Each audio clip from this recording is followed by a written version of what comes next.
और सूखा हुआ है मन तो ये कथा अंदर नहीं जाएगा। सुनिए कथा। पूर्वे विद्यानगरे द्वैत ब्राह्मण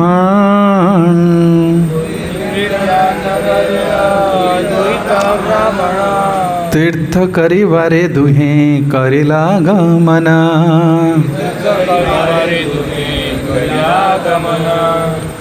तो एक बड़ा विप्र एक छोटा विप्र वो तीर्थ करने के लिए निकल पड़े, लंबी यात्रा की। गया वाराणसी प्रयाग सकल करिया,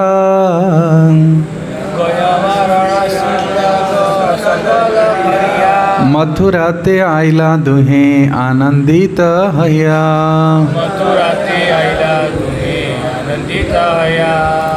अच्छा, ये जो विद्यानगर कहाँ पर है? उड़ीसा में, दक्षिण भारत में है। हाँ, विद्यानगर ये है कर्नाटक स्टेट में है। तो वहाँ से विद्यानगर से निकले थे और गया वाराणसी प्रयाग होते हुए कहाँ पहुँचे? मथुरा। तो प्रसन्नतापूर्वक, हालांकि रास्ता में अनेक प्रकार की कष्ट भी हुआ है, चलने में परिश्रम हुआ है और वृद्ध होने के कारण तबीयत भी ठीक नहीं रहा।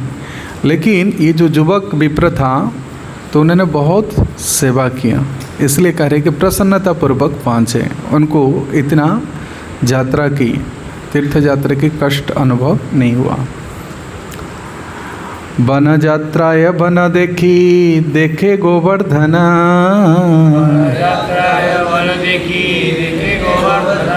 द्वादश वन देखी से गेला वृंदावना।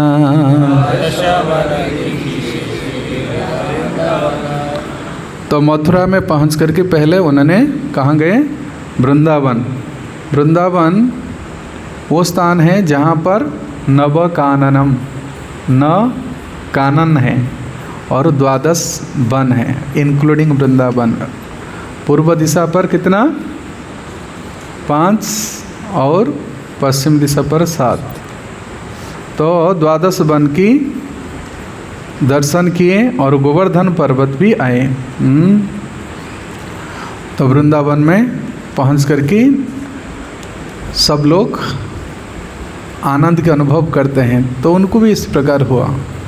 तो जमुना नदी की पूर्व की ओर स्थित 5 वन के नाम है भद्रवन, बिल्लोवन, लोहवन, भांडिरवन और महावन। और पश्चिम तट पर स्थित 7 वन का नाम है मधुवन, तालवन, कुमुदवन, बहुलावन, काम्यवन, खदिरवन और लास्ट में है वृंदावन। और ये वन के साथ और भी उपवन भी हैं, और सारी उपवन है जिसको हम कहते काननम, नव काननम। तो इन सारे वनों के दर्शन के बाद वे दोनों यात्री पंचकोश, वृंदावन कितना कोष है? पंचक्रोशी वृंदावन पहुँचे। एक क्रोश कितने मील होता है?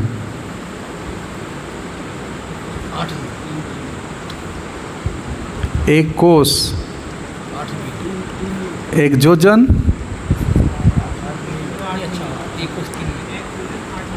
8 मील। हाँ, 1 योजन 8 मील। और 1 कोस कितना? 1.5 ना 2.5 से ज़्यादा है, 3 किलोमीटर से कम है। तो 84 क्रोस कितना है? 221 किलोमीटर। 84 क्रोस जो परिक्रमा करते हैं 221 किलोमीटर है, तो 3 किलोमीटर से कम है। तो 12 वन में से वृंदावन नामक वन वृंदावन नगरी से लेकर नंदग्राम तथा बरसना तक 32 मील दूरी तक फैला है और इसी में पंचक्रोशी वृंदावन स्थित है। तो जो हम लोग करते हैं वो पंचक्रोशी है। लेकिन कार्तिक की आखिरी 5 दिन हैं जो भीष्म पंचक करते हैं, शायद द्वादशी से जुगल परिक्रमा होता है। तो जिसमें इंक्लूडेड हैं ये मथुरा भी। वहाँ से जाते हैं मथुरा, गोवर्धन करके पहुँचते हैं। तो लगभग जो सवेरे प्रारंभ करते हैं वो जुगल परिक्रमा, तो 3-4 बजे स्टार्ट करते हैं उनका परिक्रमा, फिर शाम को 6 बजे समाप्त होती है। तो यहाँ कुछ विशेष चर्चा के विषय हैं कि वृंदावन, वृंदावन क्या है। भगवान श्री कृष्ण जब बलराम के साथ प्रवेश करते हैं, नींद आ गया आपको, प्रवेश करने मात्र से ही समाधि लग गया।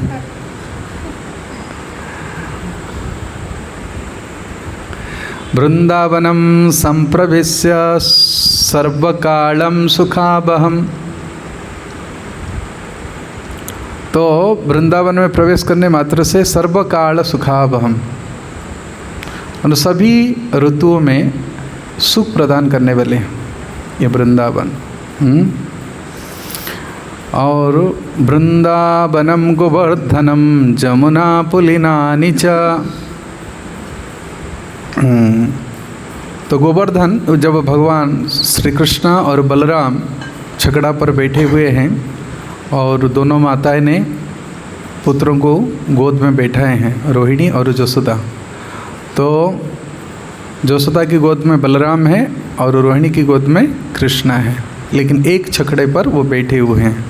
तो पहला वो दर्शन करते हैं वृंदावनम गोवर्धनम जमुना पुलिनानि च भिक्षम आसीत राम माधवयोर उत्तम प्रीति।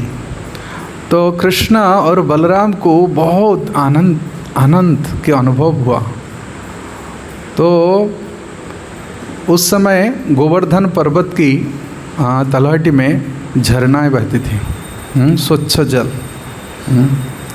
जिस जल को पी कर के ग्वाल बाल अपने थकान मिटाते थे। ऐसे गोपियाँ भी गोवर्धन की स्तुति कर रहे हैं। क्या कहते हैं? हंताय अद्रि अबला हरिदास वर्जम जद राम कृष्ण चरणो स्पर्श प्रमोद मानो तनोति सहगो गुणयोर्स्तयोर्जत पानी असूय बसकंदर कंदमूली। तो गोवर्धन पर्वत हरिदास में सर्वश्रेष्ठ है। हरिदास वर्जम, 3 हरिदास हैं। कौन कौन है? उद्धव, युधिष्ठिर महाराज और गोवर्धन। तो इनको सुप्रीम कहा गया है। ये तीनों हरिदास में वर्जम मतलब श्रेष्ठ हैं। क्यों ना? इनकी सेवा, सर्वाधिक सेवा कि शिखर पर पहुँचे। कौन? गोवर्धन। ऐसे तो गोवर्धन वो भगवान से अभिन्न है, लेकिन उन्होंने रामकृष्ण चरणों, रामकृष्ण और ग्वाल बाल के चरण को धारण करके स्पर्श प्रमोद, आनंद की अनुभूति उनको हो रही है। और इसलिए उस आनंद की वजह से सेवा करने के लिए उनके प्रकृष्ट आह्लाद हैं।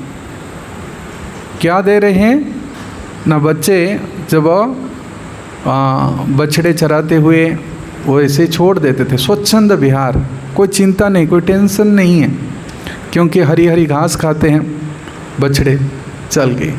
और ग्वाल बाल ने गोवर्धन की तलहटी में जो पेड़ है उस पेड़ पर चढ़ कर के खेल खेलते, विभिन्न प्रकार की खेल खेलते। कभी कभी फूल भी तोड़ते हैं, फल भी तोड़ते हैं, और कृष्ण बलराम को भी श्रृंगार करते हैं ये ग्वाल बाल मिल कर के। पत्ता पर सज्जा बना देते हैं कोमल कोमल पत्ते में, और कोई बच्चे उनकी पाद संभावना करता है। फूल की मालाई बना करके मस्तक पर देते हैं, कोई व्यजन करता है, पंखा झलता है। और फिर जब खेल करते हैं, आँख मिचुली खेल, और गेंद एक दूसरे पर फेंकना, तो उनको भूख लगता है।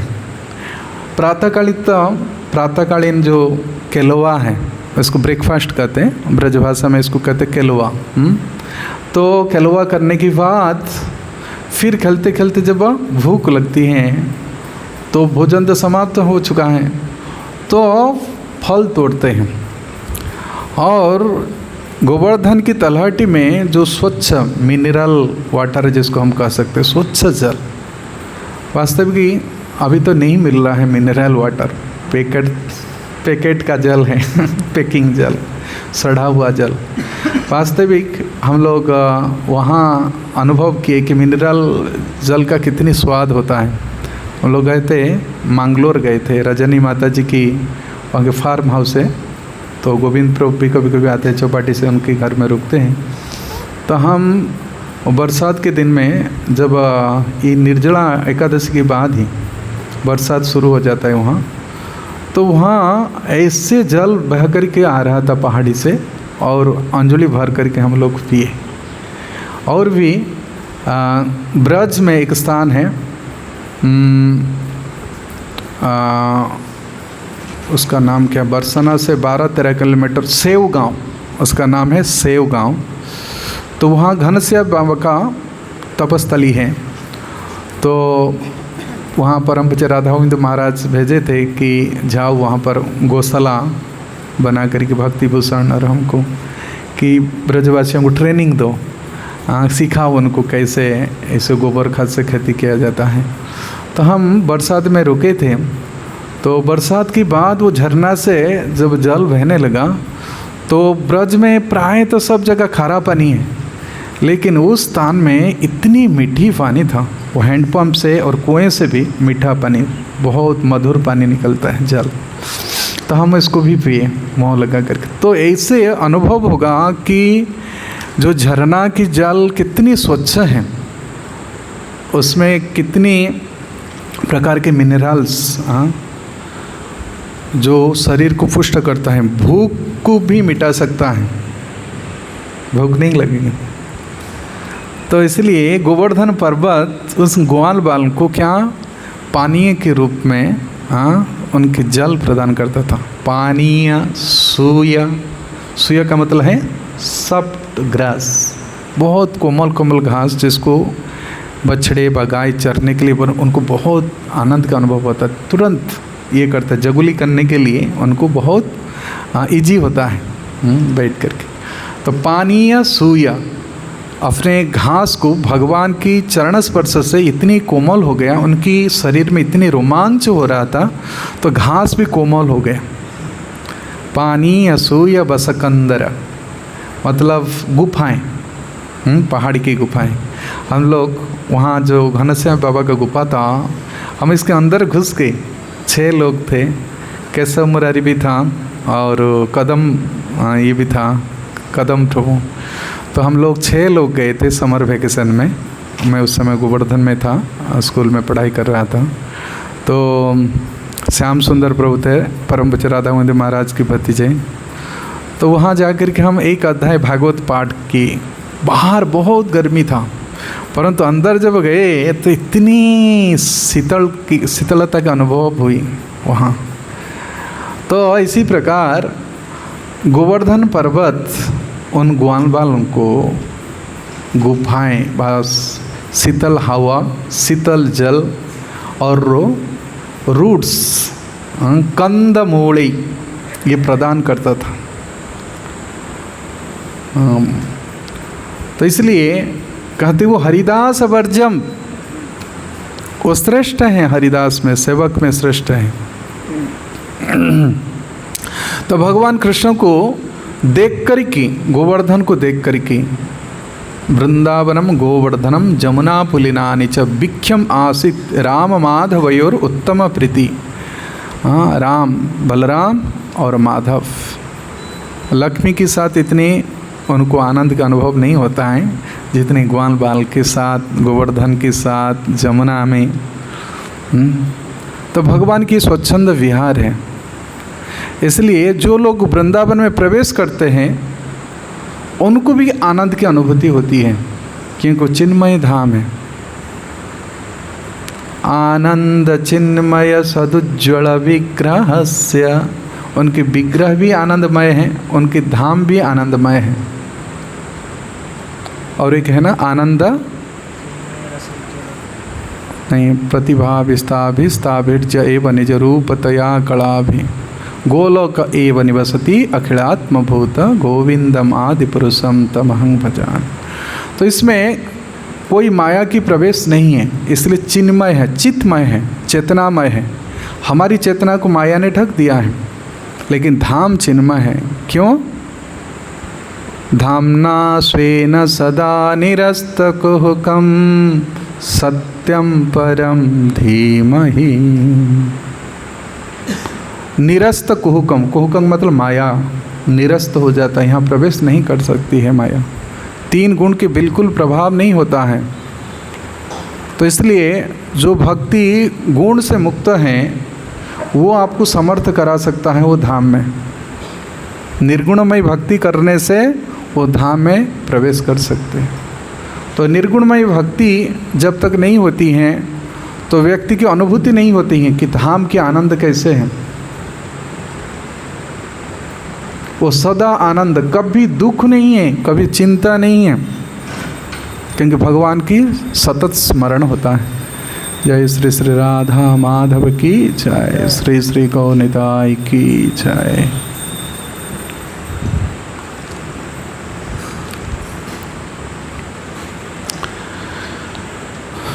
तो वहाँ पर गोविंद किसको आनंद प्रदान करते हैं? गाय, ग्वाल बाल, गोप, गोपी और इंद्रियों को। जो इंद्रियां भगवान की सेवा में लगा रहता है तो वो भी सतत आनंद के अनुभव करते हैं। तो वास्तविक यहाँ प्रैक्टिस करना चाहिए। उस वृंदावन में प्रवेश करने के लिए एक क्वालिफिकेशन है, अपने इंद्रियों को शुद्ध करना है। ऋषि केन ऋषिकेश सेवनम भक्तिर उच्यते। तो इसी से ही हमारे सारी उपाधि वो नष्ट हो जाता है। उपाधि क्या है? किसको उपाधि कहते हैं? शरीर से संबंधित उसको उपाधि कहते हैं। इसको रूप को संपाद कहते हैं। सर्व उपाधि विनिर्मुक्तम तत्परत्वेन निर्मलम, तत्परत्वेन निर्मलम। तो ये उपाधि को प्रभुपाद कहते हैं एक व्याधि है। उपाधि क्या है? व्याधि। और ये उपाधि कैसे प्राप्त करते हैं? जिसके पास ये उपाधि है उसके मन समाधि में नहीं लग सकती है। करेक्ट? तो उपाधि एक व्याधि है। कौन सी व्याधि है?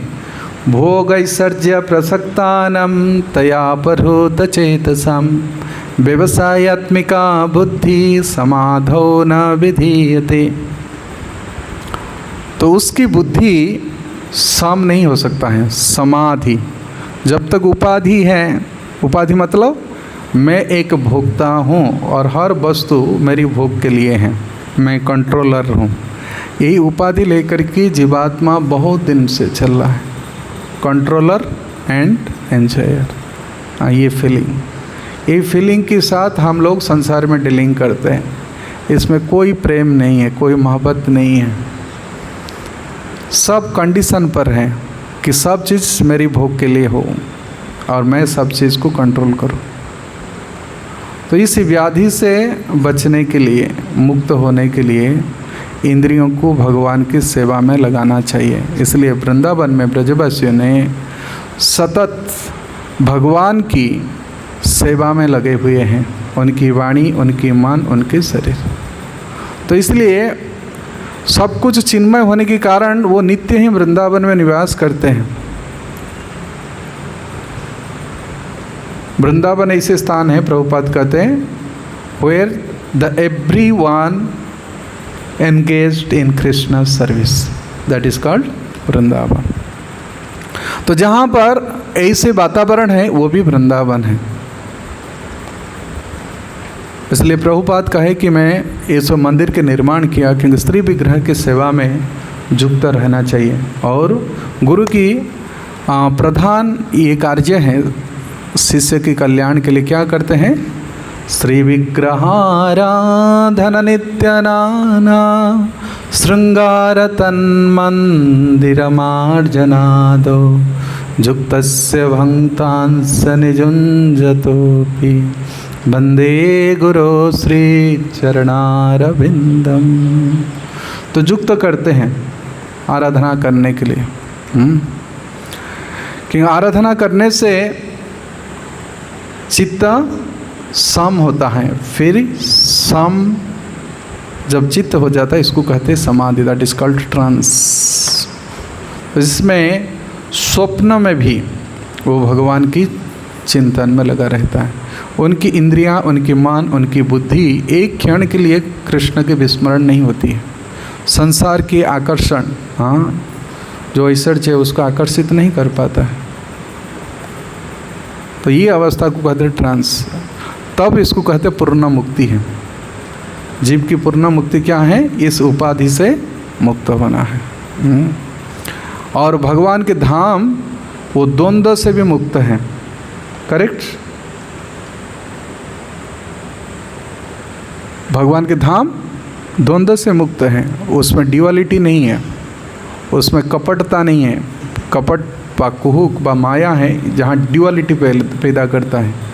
कुछ सोचते हैं, कुछ करते हैं, कुछ व्यवहार में कुछ होता है, कुछ हम मन में विचार में कुछ होता है। ये संसार में होता है, लेकिन अद्वैत जगत में ड्युअलिटी नहीं है। इसलिए भगवत धाम प्रवेश करने के लिए क्या चाहिए? क्वालिफिकेशन। प्रभुपाद गीता में कहते हैं that is the key. Yes, बताओ। निर्माण मोह जित संग दोषा अध्यात्म नित्या विनिवृत्त कामा द्वंद्वैर्विमुक्ता सुख दुख संगै गच्छन्त मूढ़ा पदमभयम तत्। उस अव्यय पद को प्राप्त करने, अव्यय पद क्या है? भगवत धाम। तद्वंद्वैर्विमुक्ता, तो द्वंद्व से मुक्त होना चाहिए। तो कौन द्वंद्व से मुक्त हो सकता है? कब होता है ये स्थिति? कब हम द्वंद्व से मुक्त हो जाते हैं?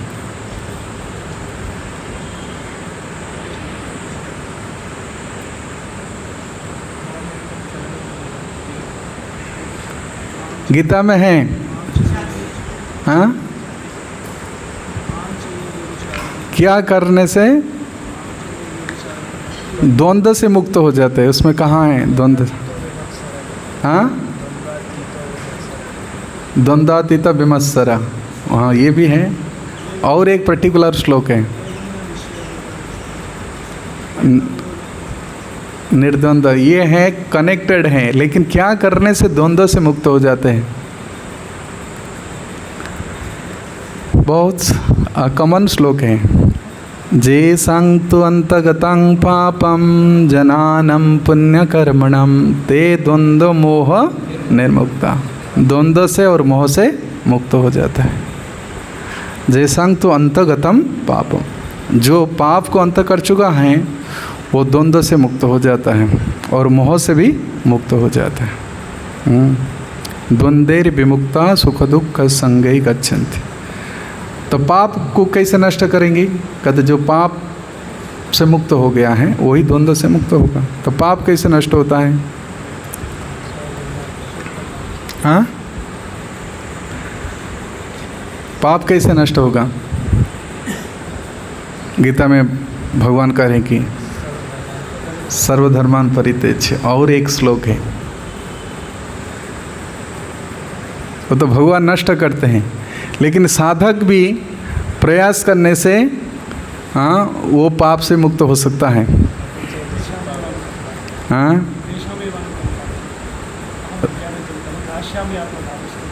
भगवान ही नाश करते, लेकिन पाप, आत्मभाव भी, ये राग द्वेष को कहते हैं, पाप को नष्ट करते। कैसे? यस, भंजनते ते अघं पापम जे पच्यन्ते आत्मकारण। अघ लेता है अगर अच्छे प्रसाद को सेवन करेंगे। यस। परंतु 10.3 जो मंग अजम अनादिं च वेति लोक महेश्वरम असंग मूढ़ स पापेषु असंग मूढ़ स सर्व पापी प्रमुच्यते। सर्व पापी प्रमुच्यते, है ना 10.3 देखो क्या लिखे, जो मामेवं असंग मूढ़म नहीं, जो मंग अजम अनादिं च वेति लोको महेश्वरम असंग मूढ़ समर्तेषु सर्व पापै प्रमुच्यते। मर्तेषु, इस मर्त्य लोक में सारे पाप से वो मुक्त हो जाता है। भगवान को जानना, और भगवान को हम कैसे जान सकते हैं?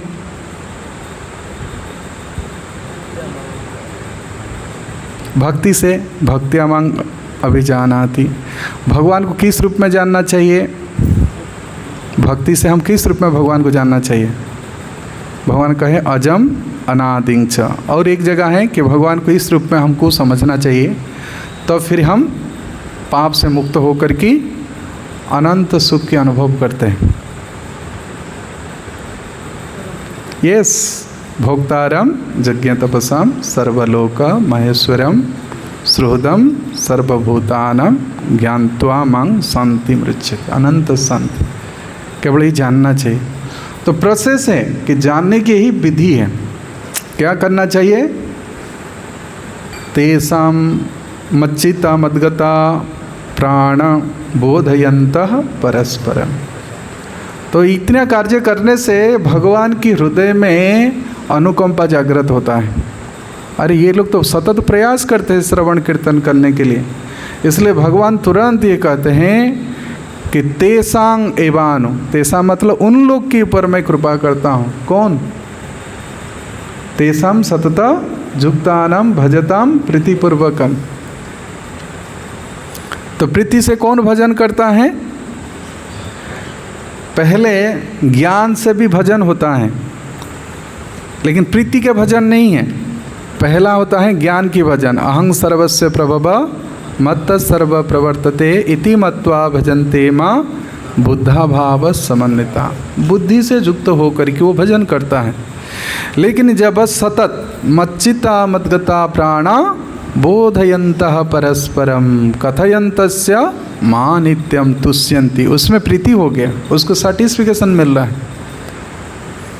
इस लेवल में भगवान की कृपा उमड़ता है और उस लेवल पर ही भक्ति शुरू होता है। जब भजन में आपको प्रीति हो गया है, इंटरेस्ट आता है, तो उस लेवल पर अब जानना चाहिए कि भगवान आपके साथ कैसे प्रकट कर रहे हैं। क्योंकि भक्ति तभी तक हृदय में उत्पन्न नहीं होता है जब तक आश्रय नहीं लेता है। भजन करने के लिए क्या चाहिए? आश्रय। कौन से आश्रय चाहिए? हाँ, भगवान गीता में कहते हैं मदाश्रय। लेकिन मदाश्रय कौन है?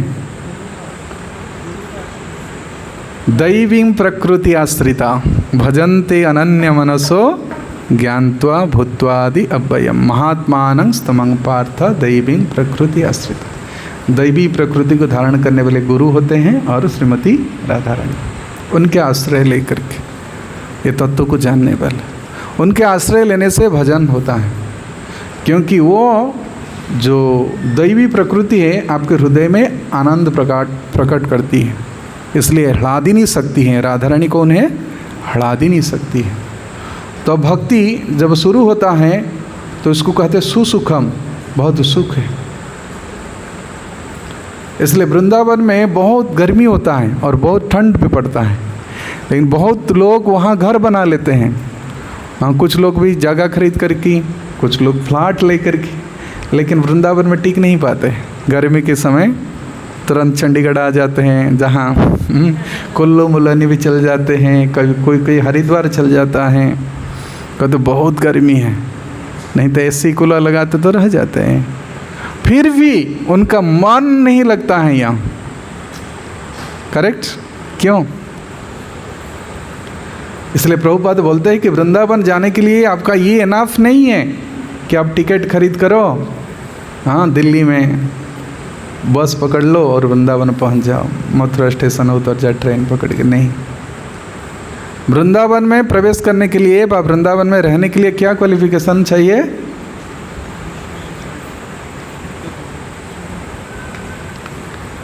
इस क्या है वो गोस्वामी गा रहे हैं ना, विषय छाड़िया कवे शुद्ध बेमान कबे हम है रबा श्री वृंदावन रूप रघुनाथ पदे हई बाकुति कबे हम बुझबा जुगल पीरती। आकुति मतलब प्रार्थना, शरणागति। इसलिए ब्रज में ब्रजन करने के लिए, वृंदावन में प्रवेश करने के लिए पहला चाहिए आकुति, प्रार्थना।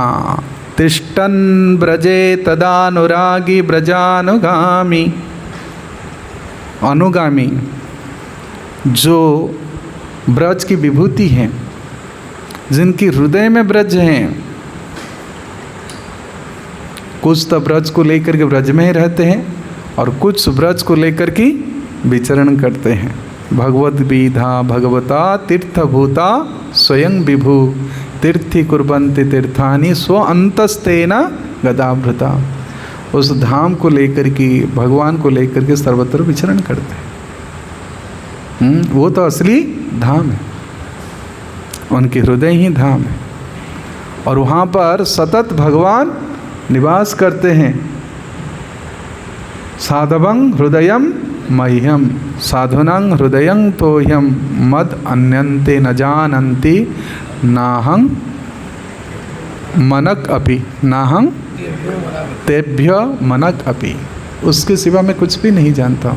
तो साधु के हृदय एक धाम है, इसलिए कहते हैं वैष्णव धाम। वैष्णव एक धाम स्वरूप है। हाँ, वो चिंतन के द्वारा, भगवान के गुणगान के द्वारा वो धाम को क्रिएट करते हैं। वो असली धाम ये है। दूसरे धाम हैं लेकिन उसके महत्व को हम लोग नहीं समझ पाएंगे। अभी हम फ्लैट तक खरीद कर लेते हैं, प्रैक्टिकली देखा जाते हैं साधक भक्त वहाँ टिक नहीं पाते, क्योंकि हमारे अंदर वही द्वंद्व हैं, राग द्वेष से। लेकिन ये द्वंद्व से जब मुक्त हो जाते हैं तब धाम में रहने के हम लायक बनते हैं। इसका मतलब जब तक पाप है तब तक ये द्वंद्व रहेगा, मोह रहेगी ईर्षा द्वेष के रूप में। तो फिर रियली हम धाम क्या है उसकी अनुभूति नहीं होगा। उसकी इन्फ्लुएंस है परंतु अनुभूति नहीं होगी। इन्फ्लुएंस है, जैसे धाम में प्रवेश करते जाते हैं तो बहुत आनंद आता है, प्रसाद लिए, कीर्तन किए, परिक्रमा लगाए, दर्शन किए अलग अलग मंदिर में जाकर के। परंतु वृंदावन में वास्तविक प्रवेश करने के लिए क्या चाहिए, क्या योग्यता?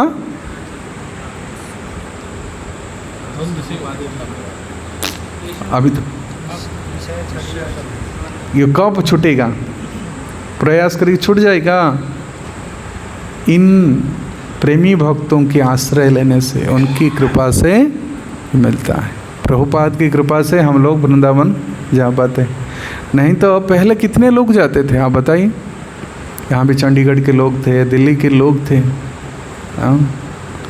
उस समय ऐसे ही रास्ता था, जस्ट लाल मिट्टी के रास्ता, छठी के रास्ते।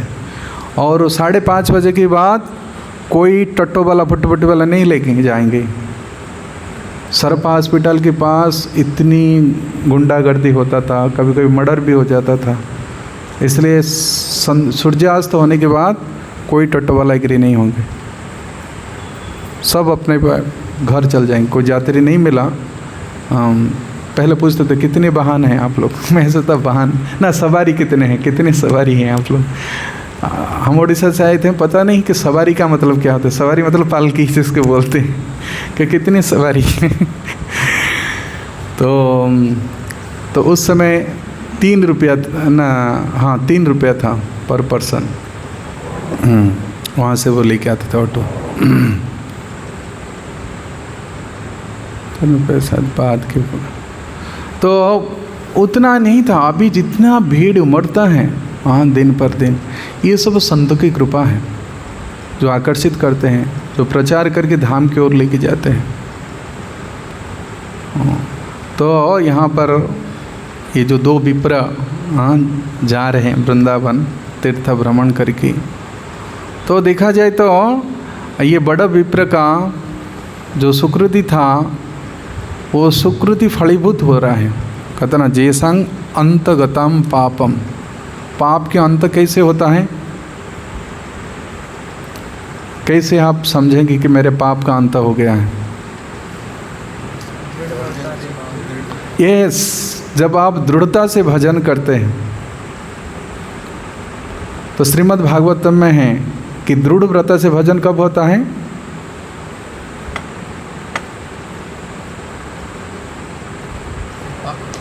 जिसमें आपको श्रद्धा आ गया, रुचि भी आ गया। क्या है? शुश्रूषु श्रद्धानस्य वासुदेवे कथा रुचि सत महत् सेवया विप्र पुण्य तीर्थ निसेवनात्। ये भी एक पुण्य तीर्थ, शायद वल्लभाचार्य की टीका में है। पुण्य तीर्थ का मतलब है ये पवित्र स्थान जहाँ पर भगवान ने लीला की है, तो उस स्थान में जाने से भी चित्त शुद्धि होती है। फिर उसके बाद कथा श्रवण में रुचि उत्पन्न होता है। इसलिए जहाँ जहाँ कथा हुई है, अब देखो सुकरताल है, वो तीर्थ क्या है? जहाँ पर पवित्र नदियाँ बहती हैं, तो वहाँ भी स्नान करना चाहिए। लेकिन ऐसे नहीं है कि कौवा जैसे हम लोग स्नान करने के लिए गए और वो कथा श्रवण ना करें। स्नान करके फिर कथा में बैठ जाओ। परम पूज्य राधाकुंद महाराज कथा भी करते थे। वो कहते थे नहा करके सवेरे आओ।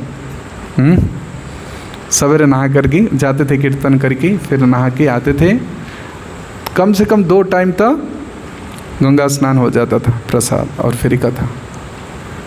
पुण्य तीर्थ निसेवनात्, वो तीर्थों को भी सेवन करना चाहिए। और साथ साथ जहाँ पर संत मुनि ऋषि पवित्र भक्त ये कथा की उनके मुख से निकलता है, पूता हरि कथामृतम,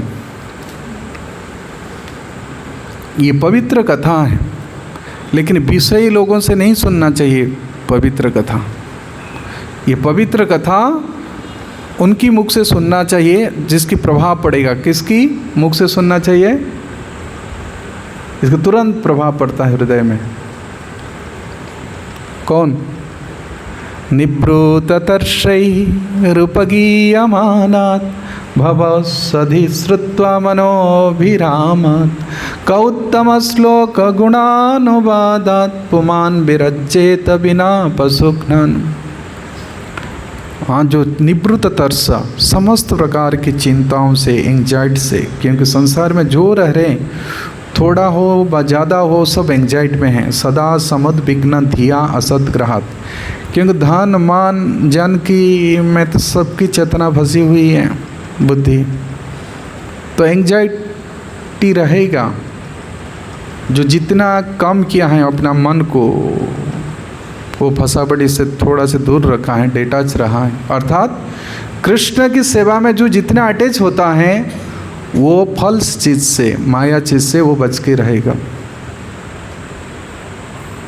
परंतु एक संत जो अपने चित्त को सतत ही भगवत सेवा में लगाए हैं, तो उसका कोई तरस नहीं है। केवल एक ही इच्छा है, क्या है? लोगों की कष्ट देख करके उनका अंदर तरस होता है।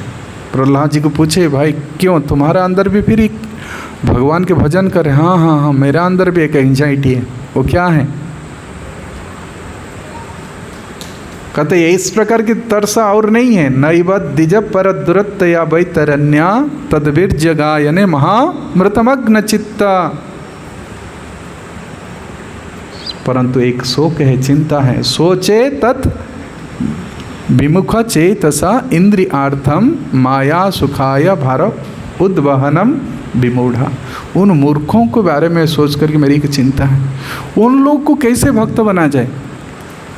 तो साधु का यही एक एंजाइटी रहता है। श्रील प्रभुपाद जैसे महान भागवत भक्त वृद्धावस्था में जाते हैं ये एंजाइटी लेकर के, इस एंजाइटी है उनका अंदर। लोकनाथ महाराज, परम पूज्य लोकनाथ महाराज कह रहे थे कि मैं गोपाल कृष्ण महाराज से हमेशा ही कहता था कि चिंता हरण में आप प्रार्थना कीजिए। जसोदा माँ भी प्रार्थना करती थी चिंता हरण करने के लिए।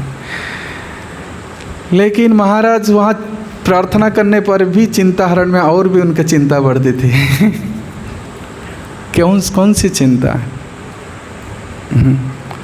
लोगों को कैसे इस कृष्ण चेतना में दृढ़ता से वो लोग भजन करें, अभ्यास करें प्रभुपाद के शिक्षा को।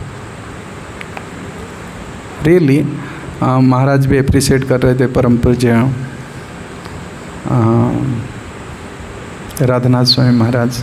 वो कह रहे थे कि महाराज तब प्रभुपाद प्रभुपाद की शिक्षा को, प्रभुपाद की पुस्तक को, लिटरेचर को केवल आधार है प्रभुपाद। इस प्रकार जीवन बनाना चाहिए।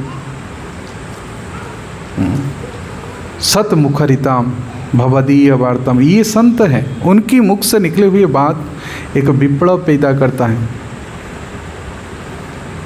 ये सतमुखरिताम उनके शब्द किंग रियलाइज्ड सोल है। वो लोग भक्ति की अनुभूति प्राप्त किए हैं, वो आस्वादन किए हैं, इसलिए सारे कष्ट को सहन कर लेते। प्रहलाद जैसे व्यक्ति, महाभागवत सारे कष्ट को सहन करते। वही है रियली ब्रजवासी, ब्रज। भौम वृंदावन तो है, लेकिन भौम वृंदावन जो है उसकी क्लियरिटी, जो कॉन्शसनेस है, वो क्रिएट करते हैं। हम तो यही देखेंगे, लोही बाजार वृंदावन गए तो मतलब लोही बाजार, बंक बिहारी, कुछ पेड़ा, कोई गोपी ड्रेस, कोई लड्डू गोपाल के लिए थोड़ा ड्रेस भी लेके चलेंगे, बस वही हो।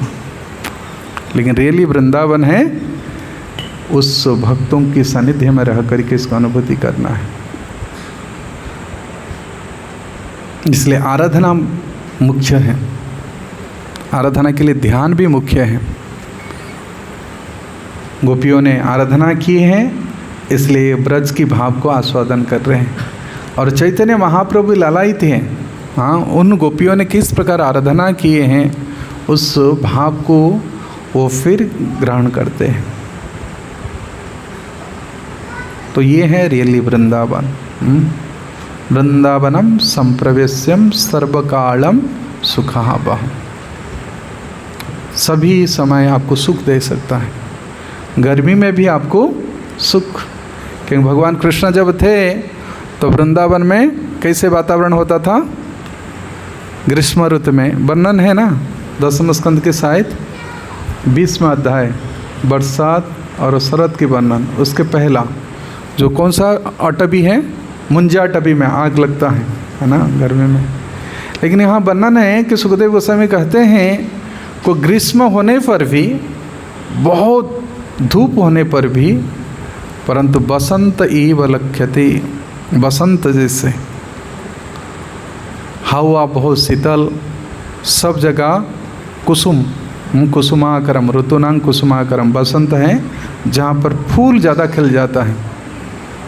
तो इस प्रकार वातावरण वृंदावन है, और भगवान उस वातावरण में ही अपने मन को रमण कराते हैं। जब रासलीला प्रारंभ होता है, उस अध्याय में क्या वर्णन है?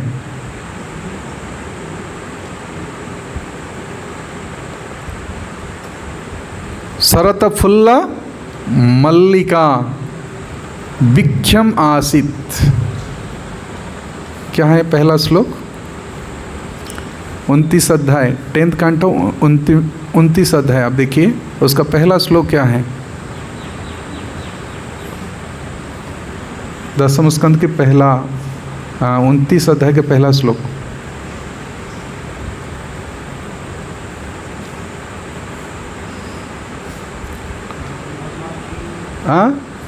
भगवान अपि तंगरात्रि शरत फुल्ल मल्लिका, उस रात्रि को शरत फुल्ल मल्लिका, वो मल्लिका फूल खिल जाता है, शरत ऋतु है। तो वो देख कर के उनकी मनस्चक्रे, है ना, रंतुम मनस्चक्रे, रमण करने के लिए इच्छा करते हैं। रमण, रम जाता है मन।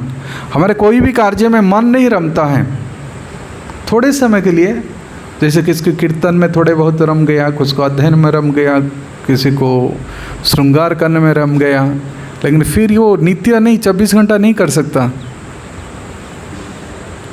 तो जब किसी में हमारे रुचि 24 घंटा तक लगा रहता है, इसको कहते समाधि, इसको कहते रमण। रम गया इसका मन और रोमिंग नहीं लग रहा है। तो भगवान कृष्ण का मन भी रम गया उस वृंदावन के वातावरण में, क्योंकि सभी जीव भगवान की सेवा में तत्पर हैं। वहाँ पर वृक्ष भी, वहाँ भी मल्लिका वृक्ष भी, वहाँ पर तोता भी, मयूर भी, सब भगवान के गुणगान में लगे हुए हैं, भगवान की सेवा में लगे हुए हैं। इसलिए कृष्ण कह रहे हैं कि भैया देखिए, इनकी जीवन सफल है, इन वृक्षों का जीवन सफल है। वृंदावन के वृक्षों को देख कर क्या करें कि इस वृक्ष ने सब अपने टहनी को झुका करके रखे हैं, फल भर गया है तोड़ने के लिए। कहते नहीं नहीं, ये सब मुनि ऋषि हैं, ये पूर्व जन्म में सब कौन थे? बड़े बड़े मुनि ऋषि हैं, ये आपकी चरण में वंदना करते हैं। एतेवान् जन्म साफल्यम देहिनां इह देहेषु प्राणैरर्थे धिया वाचा श्रेयम आचरते सदा। इनकी बुद्धि, उनकी शरीर, उनकी वाणी सब कुछ सेवा में अर्पित है। ये है वृंदावन।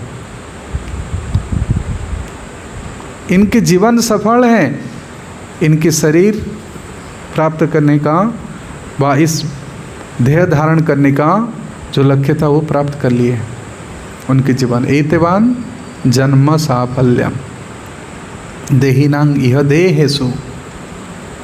जितने भी देहधारी हैं, तो देह किसका है? ये काया किसका है? उनकी है, तो उनकी सेवा में अर्पित करना चाहिए। ये है वृंदावन। तो इसी प्रकार मेंटालिटी में हम वृंदावन प्रवेश करना चाहिए, नहीं तो थोड़े समय संग करके फिर आ जाना चाहिए।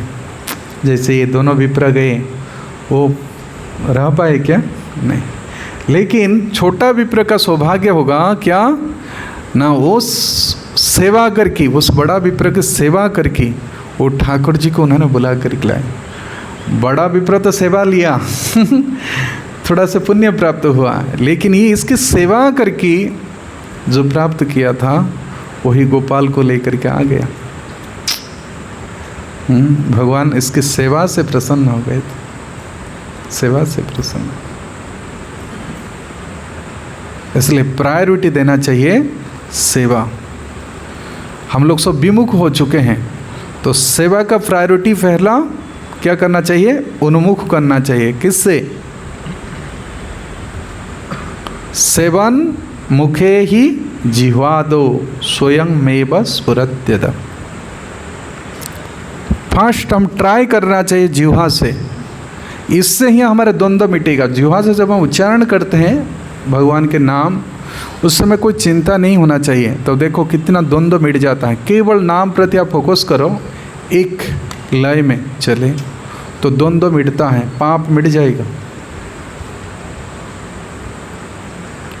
इसलिए करते और कोई उपाय नहीं है कलयुग में, केवल नाम नाम नाम। उस नाम के प्रति ध्यान होना चाहिए। ग्राह्यम इंद्रिय न भवेत्, परंतु सेवन उन्मुख।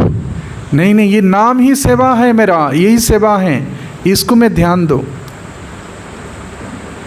तो फिर उस नाम से स्फुरित होता है भगवान की लीला, भगवान की गुण, सब कुछ प्रकट होता है अपने आप स्वाभाविक रूप से।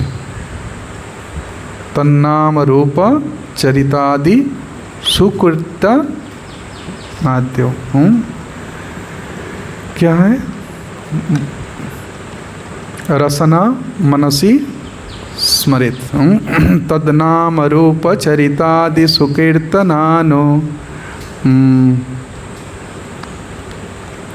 बोलो भक्ति शास्त्री स्टूडेंट।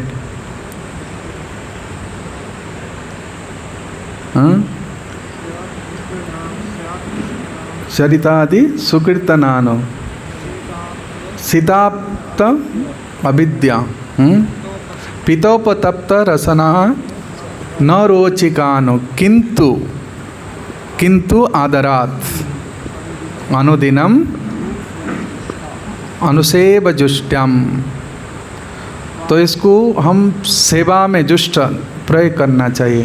काला नयेत मृत्यु उपदेशत सारम, ये है ना। स्वादि क्रमादि तदगंत मूल हंत्री।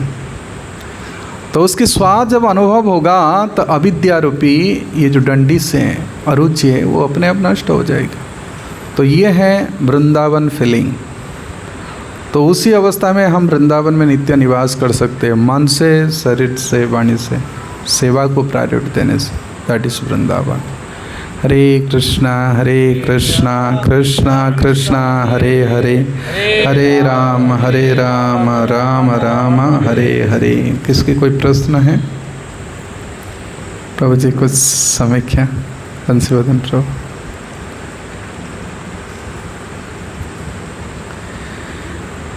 यस महाजन प्रभु।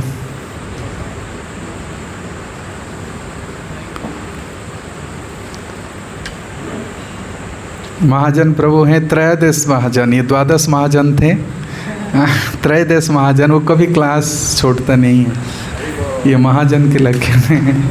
अरे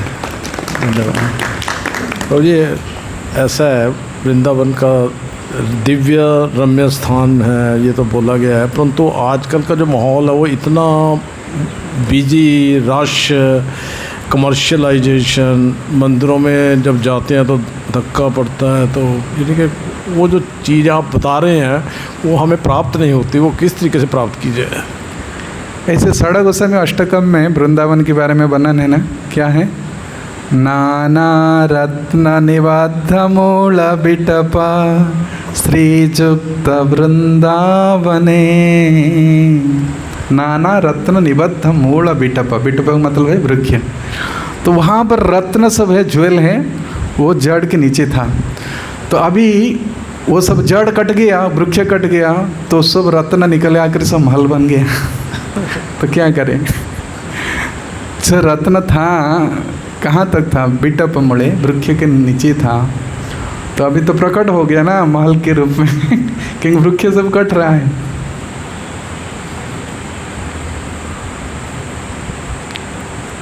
इसलिए वन नहीं है। तो महाप्रभु कहते हैं सवरा हृदय मना मर मना वृंदावन मन बना एक करी मानी। तो महाप्रभु कहते थे सबके हृदय ही मन है, लेकिन मेरी मन तो वृंदावन है। तो मन को मैं वन में पहुंचा दिया हूँ, लेकिन आप भी कहाँ हैं वो वन जिस वन को छोड़ना नहीं चाहते कृष्णा? वृंदावनम परित्यज्यम पादम एकम न गच्छति, एक पग भी दूर नहीं जाते। तो कहाँ है वन? तो कहाँ लगेगा मन? तो इसलिए जो लोग अभी वृंदावन में रहने के लिए चाह करते हैं ना, वो बिल्डिंग का आश्रय लेकर के उनका मन नहीं लगता है। सत्व गुण में ही मन लगता है। आप जानते हैं ना, जिसके सत्व नहीं, विशुद्ध सत्व, विशुद्ध सत्व होने पर वृंदावन में लगे। ब्रह्म संहिता में है ना, विशुद्ध सत्वम गोविंद मादि पुरुषम सत्वावलंबी अविशुद्ध विशुद्ध सत्वम। तो उस अवस्था में मन लगेगा, सब कुछ, दिल लगेगा, दिमाग भी लगेगा, सब कुछ। लेकिन हम दिल्ली में जाएं, हाँ, यहाँ पर इस पोल्यूशन एयर से बचने के लिए, पानी से, लेकिन दिल तो गंदा हुआ है तो वहाँ कैसे दिल लगेगा? सेवा की उन्मुख होने पर दिल लगता है। कुछ भक्त हैं, मैं देखा हूँ, वृंदावन मंदिर में रहते विदेशी लोग हैं, वो धूप इतना पड़ता है, ब्लिस्टर हो जाता है शरीर में लाल लाल, फिर भी वो छोड़ते नहीं हैं वृंदावन। नहीं, हमने लोग नहीं जाए। जैसे भुवनेश्वर प्रभु थे, प्रभुपाद साहब, इतने अवस्था में वो नहीं छोड़ते। इंद्र प्रभु थे, वो नहीं छोड़ते। कई भक्त चल जाते थे कि वृंदावन की गर्मी सहन नहीं होता। कुछ लोग मिट्टी का भी हट बनाए थे। हमारे गौशाला के पीछे एक शायद यूक्रेन से कि किसमें था, तो पति पत्नी दोनों रह रहे थे। बहुत एक अच्छा झोपड़ी बनाए थे, मिट्टी का चूल्हा बनाए थे, गिरिधारी उसका नाम था। हाँ, गाय भी रखे थे तो परंतु वो टिक नहीं पाए थे, बहुत सरल थे। हाँ, परिक्रमा करते थे, सेवा करते थे, परंतु वृंदावन के लिए और कुछ क्वालिफिकेशन चाहिए, ये शरणागति। क्योंकि ये लोग ऐसे भावना थी कि प्रभुपाद ने हमको वृंदावन लेके आए हैं। हमारे कौन से माता जी हैं जो हमेशा ही वृंदावन में रहती है? कौन? दैवी शक्ति माता जी। अभी झाड़ू लेकर की तूफान हुआ था ना, फूल गिरा तो मैं देख प्राह है वो झाड़ू लगाती है। उनके एक मूड है शरणागति, प्रभुपाद के, हम प्रभुपाद के सेवक। ये भाव लेकर के आप वृंदावन में सेवा में जब युक्त हो जाएंगे तो असली वृंदावन में रह पाएंगे। नहीं तो कंकड़ पत्थर से बना हुआ उस वृंदावन को देखने से आप नहीं रह पाएंगे। वो वृंदावन तो चिंतामणि प्रकर सद्मसु कल्प वृक्ष, तो वृक्ष भी है, सद्म भी है, लेकिन चिंतामणि आपका चिंता को हरण कर लेगा। लेकिन इसमें तो आपको चिंता बढ़ेगा कि मेंटेनेंस कितना। कोई फ्लैट वाला रह रहे हैं तो उनको महीना में 2000 केवल मेंटेनेंस देना पड़ता है। फिर बिजली बिल अलग है, पानी का बिल अलग है, राशन का भी चिंता है बहुत सारी फिर अरेंजमेंट करके फिर जाते हैं। कुछ लोग तो सेविंग करके जाते हैं, लेकिन वो वृंदावन रहने का वो क्वालिफिकेशन नहीं।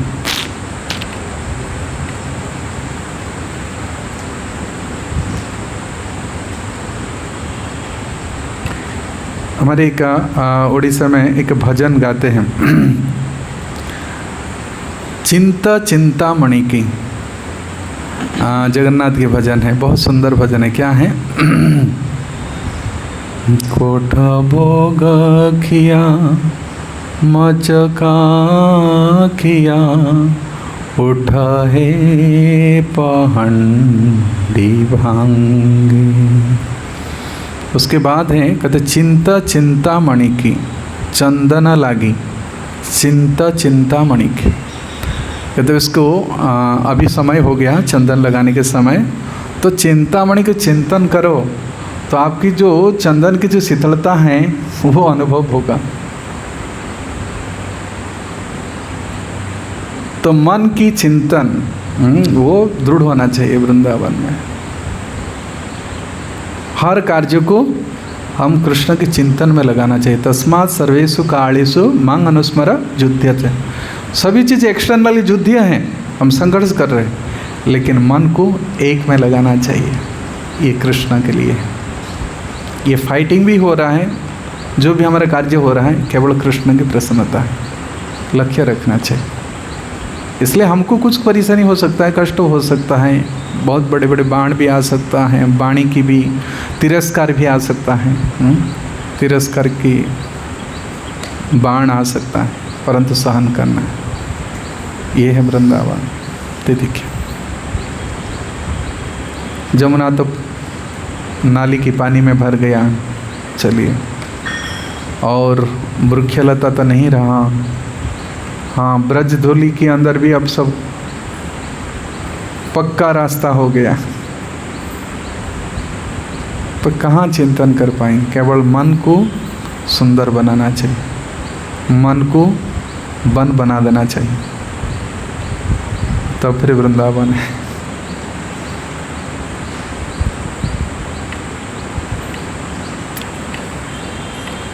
ठीक है, और कोई प्रश्न है? यस।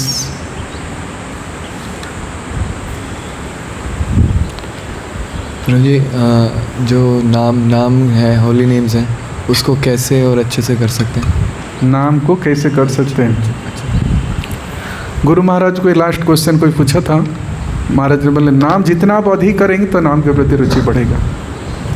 अपराध शून्य है लह कृष्ण नाम, कृष्ण माता कृष्ण पिता कृष्ण प्राण धन। सब कुछ यही समझो कि नाम में ही सब कुछ है। नाम नामकारी बहुधा निज सर्वशक्ति, ये भावना लेकर के नाम जप करो, फिर नाम फल देगा। और नाम जप करते समय आप बहुत सारी चीज़ को प्लानिंग कर रहे, चिंतन कर रहे, तो नाम की प्रभाव नहीं होगा। ये सब अनर्थ युक्त नाम है, अपराध युक्त नाम है। नामभास स्टेज में पहुंचने के लिए हम सब साधक हैं। नाम अपराध से निकलने के लिए हम प्रयास कर रहे हैं, लेकिन नामभास तक जब तक हम नहीं पहुंचते तो अनर्थ क्या था उसको हम रेक्टिफाई नहीं कर पाएंगे। तो अभी अनर्थ युक्त, अपराध युक्त नाम चल रहा है। इसका मतलब है जैसे तंद्रा आदि आना, जप करते समय विषय की ओर उन्मुख होना, आंख दूसरे ओर जा रहे हैं, चिंतन भी कुछ दूसरे जा रहे हैं।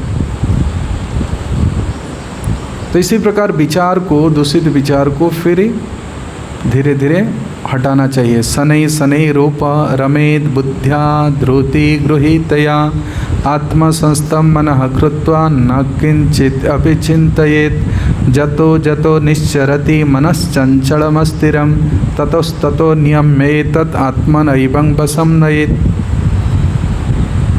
फिर आत्मा चिंतन में इसको लगाना चाहिए, भगवत चिंतन। जहाँ जहाँ मन जाता है चरने के लिए, आप पशु को छोड़ दो, जहाँ घास होगा तुरंत चरने के लिए चल जाएगी। तो हमारी 5 जगह में ये फील्ड पड़ा है चरने के लिए। कुछ देखने की चीज़, चखने की चीज़, सूंघने की चीज़, स्पर्श करने की चीज़, तो तुरंत इंद्रियां वहाँ भाग जाता है। इंद्रियांश चरण, उसको चरने के लिए फील्ड मिल जाता है, लेकिन वहाँ से फिर उसको खींच करके लाओ कहाँ पर? न कृष्ण के चरण कमल में चरने के लिए। अमला कमला भ्रमरा को माना,